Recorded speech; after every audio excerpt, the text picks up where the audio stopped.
Hi කොහොමද ඔයාලට අද වීඩියෝ එකේ තියෙන්නේ වෙසක් දවස් කීපය මම බබත් එක්ක කොහොමද ගත කළේ කියන එක. වීඩියෝ එකේ අන්තිමට බබාට දීපු නියමොකකල් වැක්සින් එක ගැනත් විස්තර තියෙනවා.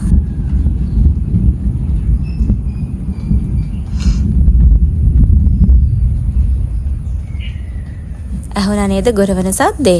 ඉතින් මේ දවස්වල හරියට වහිනවනේ. හැම වෙලාවෙම බැලුවොත් නම් චුරු වැස්ස හරියෙන් වහිනමාරි. ඉතින් මේ වෙසක් දවස්වල වෙනකොට බබත් එක්ක වෙසක් කූඩුවක් අලවන්න ඕන නිසා මම බබත් එක්කම කරේට ගියා වෙසක් කූඩුවක් අරන් එන්න කියලා. මොකද වැස්සට පස්සේ පරිසරය හරිම ලස්සනයි. ඉතින් බබත් ගෙදරම ඉන්නේ වැස්ස නිසා පොඩි වෙලාවකට හරි එයාව චුට්ටක් එළියට අරන් ඇවිල්ලා මෙන්න මේ වගේ පරිසරය පෙන්වන්න තිබ්බනම් හොඳයි කියලා මට හිතුණා. ඇත්තටම වැහලා පෑවුවට පස්සේ පරිසරය පුදුමාකාර ලස්සනක් තියෙන්නේ. හරිම කලර්ෆුල්. ඇත්තටම හරියටම පරිසරය හොදලා අරගෙන වගේ මට දැනෙන්නේ. ඉතින් ඔන්න බබාට ගෙන අප වෙසක් කූඩුව බබාට දුන්නා. මේ බබාගේ ඉතින් ෆස්ට් ටයිම් වගේ තමයි. ඉතින් ගිය අවුරුද්ද වෙනකොට බබාට තේරුමක් නැහැ නේ වෙසක් කියලා. ඉතින් මං ගෙන අප වෙසක් කූඩුව එයාත් එක්කම අලවන්න පටන් ගත්තා. බලමුකෝ අපි කොහොමද වෙසක් කූඩුව අලවන්න පුළුවන් වෙයිද කොහොමද කියන එක බලමුකෝ.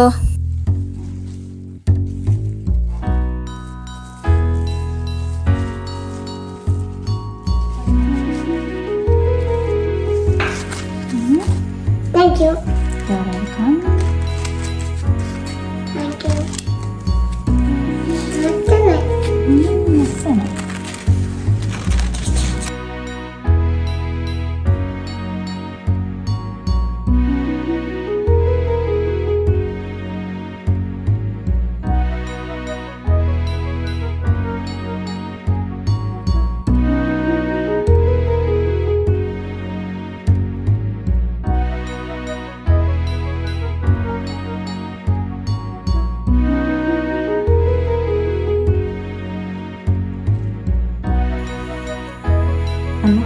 Aku talang ini.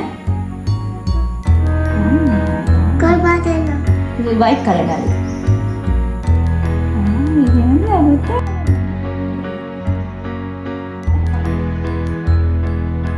බබා මුල් ටිකේ නම් ඇත්තටම හොඳට හිටියා. මං කරන්නේ මොකද්ද කියලා බලාගෙන හිටියා. එච්චර වෙලා මමනේ කූඩුව ඇලුවේ. ඕන්න දැන් ඉතින් අපේ බබා කූඩුව අලවන්න පටන් ගත්තා. පේනවනේ ඉතින් අපේ බබා කොච්චර ෂෝක් එකකට කූඩුව අලවලා තියෙනවද කියලා.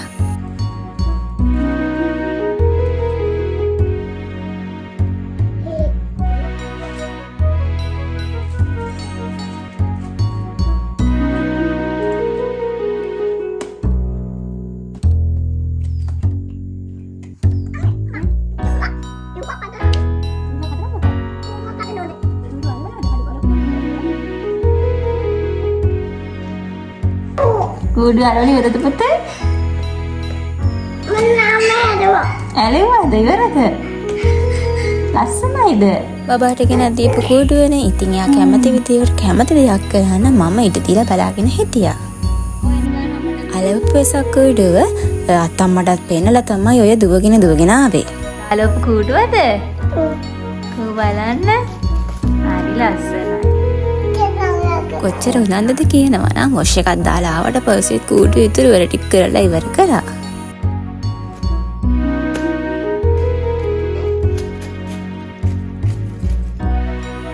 මේ තියෙන්නේ වෙසක් පොය දවස. ඉතින් අපේ බබාගේ තාත්තාගේ ඔෆිස් එකෙන් දුන්න අයිස්ක්‍රීම් දන්සලට සහභාගී වෙන්න ගියා. එදා උදේ වරුවම දවල් හවස වෙනකම් අපි එහෙ තමයි හිටියේ. ඉස්සෙල්ලාම අයිස්ක්‍රීම් කෝන් එකක් අතට ලැබුණේ එදා තමයි. අවුරුද්දක් වෙනකන් ලුණු සීනි දෙන්නතෝ පරිස්සම් කරන බබාලට අවුරුදු දෙකක්වත් යනකම් ලුණු සීනි අවම කරන්න ඕනනේ. ඉතින් දැන් අපේ බබාට අවුරුදු දෙකකටත් වැඩි නිසා මේ වගේ අවස්ථාවකදී ඒක එන්ජොයි කරන්න එයාට අවස්ථාව දෙනවා. වෙසක් නිවාඩුවේ අපි අපේ අම්මලයි ගෙදර යන තීරණය කරගෙන තිබ්බා. මොකද අපිට වැඩ කීපයක්ම ඒ දවස් ටිකට කරගන්න ඇදිලා තිබ්බා. ඉතින් අපි කලුතර පැත්තෙන් තමයි ගමන පිටත් වුනේ. ඉතින් වෙසක් දවස්වලට පාරට බහින හැමෝම දන්නවනේ ඉතින් මොන වගේ තත්ත්වයක්ද පාරේ තියෙන්නේ කියලා. ඉතින් එහෙමත් අපි ට්‍රැෆික් වල ඉඳලා කොහොම හරි කලුතර තොරණත් බලලා හම්බෙන දන්සල් වලත් නතර කරලා කොහොම හරි ගෙදර යනකොට පාන්දර 2ත් පහ වෙලා තිබ්බා.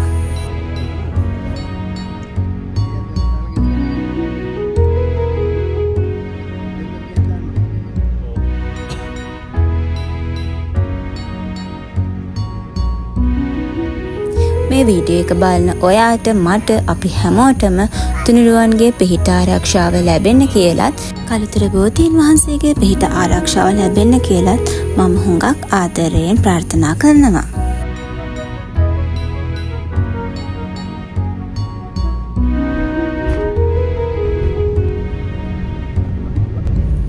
මේ වෙනකොට 12ත් පහු වෙලා එකත් කෙට්ටුයි. ඒ වුණාට ඉතින් අපේ බබාට නම් තාම නිදාගන්න අදහසක් නැහැ. අපේ බබා කොහොමද ඉතින් නිින්ද හුඟක් අඩු බබෙක්. මේ තියෙන වෙසක් දවසට පහු වෙනිදා දන්සලල පොලින් වලින් මේ ඉතින් බබා නම් කිසි කරදරයක් කරේ නැහැ. ඇත්තටම ඉතින් කිසි කරදරයක් කරන්නේ නැතුව බබා මේ හැම දෙයක්ම එන්ජොයි කළා ඒ දවස් ටිකේම.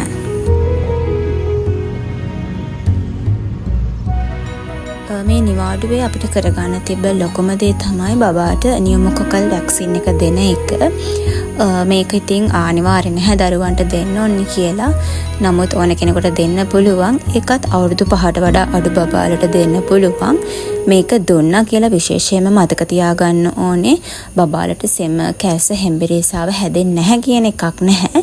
මේකෙන් වෙන්නේ මේ වැක්සින් එකට අදාළව බැක්ටීරියාවගෙන් හැදෙන ලෙඩ රෝග වෙන මෙනින්ජයිටිස්, නියුමෝනියා, මෙදකණ ආසාදන, ලේවලට විස බීජයන්ෙන් ඇතිවෙන සෙප්ටිසීමියා වගේ තත්ත්වයන්ගෙන් ආරක්ෂාව සැලසෙන එක විතරයි.